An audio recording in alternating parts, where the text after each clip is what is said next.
കൊച്ചി കളമശ്ശേരിയിൽ മറിഞ്ഞ bullet tanker സുരക്ഷിതമായി അപകടസ്ഥലത്ത് നിന്നും മാറ്റി. ക്രെയിൻ ഉപയോഗിച്ച് ഉയർത്തിയ ടാങ്കർ മറ്റൊരു ക്യാബിനിൽ ഘടിപ്പിച്ചാണ് BPCLന്റെ അമ്പലമുകൾ പ്ലാന്റിലേക്ക് തിരികെ കൊണ്ടുപോയത്. അതേസമയം സംഭവത്തിൽ BPCL ആഭ്യന്തര അന്വേഷണം പ്രഖ്യാപിച്ചു. ബുധനാഴ്ച രാത്രി 11:15 കളമശ്ശേരി TVS ജംഗ്ഷനിൽ ബുള്ളറ്റ് ടാങ്കർ മറിഞ്ഞത്.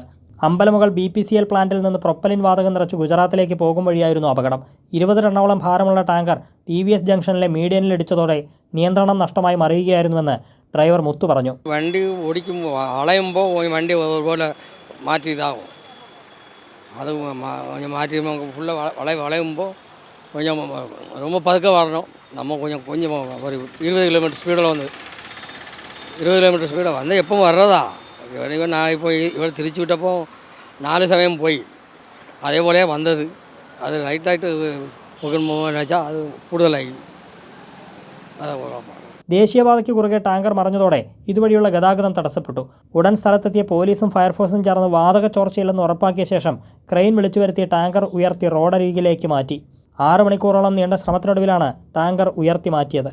പിന്നീട് വ്യാഴാഴ്ച രാവിലെ പുതിയ ക്യാബിൻ എത്തിച്ച ശേഷം ക്രെയിൻ്റെ സഹായത്തോടെ പഴയ ക്യാബിനിൽ നിന്നും ടാങ്കർ വേർപ്പെടുത്തി പുതിയ ക്യാബിനിലേക്ക് ഘടിപ്പിക്കുകയായിരുന്നു. തുടർന്ന് ടാങ്കർ അമ്പലമുകളിലേക്ക് തന്നെ കൊണ്ടുപോവുകയായിരുന്നു. അതേസമയം സംഭവത്തിൽ BPCL ആഭ്യന്തര അന്വേഷണം പ്രഖ്യാപിച്ചു. സുരക്ഷാ വീഴ്ച ഉണ്ടായോ എന്നതടക്കം പരിശോധിക്കുമെന്ന് BPCL അധികൃതർ അറിയിച്ചു. കൈരളി ന്യൂസ്, കൊച്ചി.